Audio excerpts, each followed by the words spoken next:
Cauchy Kashi Kashi Ganga Ganga Vishweshwara Vishweshwara Vishwanatha. நீங்களும் வீட்டுக்கு போய் என்னைக்கெல்லாம் காஷியை மிஸ் பண்றீங்களோ சொல்லிக்கிட்டே இருங்க. காஷி காஷி காஷி கங்கா கங்கா கங்கா விஸ்வேஸ்வர விஸ்வேஸ்வர விஸ்வநாதா. ஸோ 3 மாசமா ஃபோன்ல பேசி பேசி பேசி இன்னைக்கு யாத்திரைக்கும் வந்து காஷியில கங்கை மடியில உட்காந்துருக்கீங்க. கங்கை வந்து அங்க உத்தரகாண்ட்ல இருந்து வந்தாலும் காஷியில கங்கைனால காஷிக்கு பெருமை, காஷினால கங்கைக்கு பெருமை. இந்த பக்கம் இருக்கக்கூடிய காட் பேர் வந்து ஆரம்பிக்கக்கூடிய காட்டுடைய பேர் வந்து அசி, கடைசியில வந்து வருணாவும் அசியும் சேர்ந்தது தான் வாரணாசி. பனாரசி, காசி இது எல்லாமே ஒன்று தான். இது 3மே ஒரே ஏரியா தான்.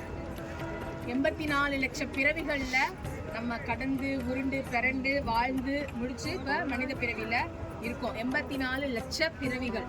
அதை நம்மளுக்கு உணர்த்துற வகையில தான் 84 கட்டங்கள் இங்க இருக்கும். கட்டங்கள்னா என்ன? 84 காட்ஸ்னா படித்தரை. 84 படித்தரை இருக்கும். நம்ம இருக்கிறது வந்து சிவாலா படித்தரை. இப்படி ஒன்னொன்னா நீங்க பார்த்துட்டே வந்தீங்கன்னா படித்தரைகள் எழுதியிருக்கும். அதுல ரொம்ப முக்கியமான ஒரு 5 காட்னா மணிகர்ணிகா காட், ஹரிச்சந்திரா காட், கேதார் காட், ரச அஸ்வமேதா காட், ஹசி காட், வருணா காட். இது இப்போ வருணாவை வந்து நமோ காட்னு மாற்றிருக்காங்க. நம்ம தமிழ் சங்கம்லாம் வந்து அங்கே தான் இருக்குது. கடைசி காட் அது. டைம் இருந்தால் போவோம், இல்லைனா ஆட்டோவில் இன்னும் 4 நாள் இருக்கும்ல போகலாம். ஸோ நான் சொன்ன மாதிரி மணிகர்ணிகாவில் போய் ஸ்நானம் பண்ணும்போது நம்மளுடைய அனைத்து பாவங்களும் போகுது. காஷியில் கங்கையில் கொண்டாந்து விட்டாச்சு. அங்க போய் சக்கர தீர்த்தத்துல ஸ்நானம் பண்ணியாச்சு. சரியுல புரோக்ஷனம் பண்ணியாச்சு. நேத்து திரிவேணி சங்கமத்துல ஸ்நானம் பண்ணியாச்சு. இன்னைக்கு கங்கையில ஸ்நானம் பண்ண போறோம். இனி ஒரு பாவம் கிடையாது, இனி ஒரு கவலை கிடையாது. கங்கையில வந்து ஸ்நானம் பண்ணியாச்சு. இனிமேல புதுசா நம்ம பிறந்த மாதிரி நினைச்சு மன தூய்மையோட காஷியை விட்டு நம்ம போகணும். மன தூய்மை தான் வேணும் நமக்கு. மன தூய்மையோட காஷியை விட்டு போகணும். முன்னோர்களுக்கு நன்றி சொல்லுங்க.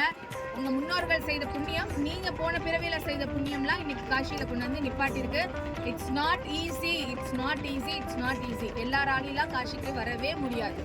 எத்தனை பேர்கிட்ட டெய்லி நம்ம வந்து பேசுறோம். எத்தனை பேருக்கு இன்னைக்கு காஷி பணம் இருக்கும், காஷிக்கு வர முடியாது. ஏர்போர்ட்ல வந்து இறங்குவாங்க, ஏதோ ஒரு நியூஸ் வந்துடும், கிளம்பிடுவாங்க. விஸ்வநாதர் என்ட்ரன்ஸ் வரைக்கும் போவாங்க, விஸ்வநாதரை பார்க்காம வருவாங்க. அதனால இன்னைக்கு நம்மளுக்கு இவ்வளோ பெரிய ஒரு அனுகிரகம் கிடைச்சிருக்கு. Keep count your blessings. Her her Gange, her her Gange.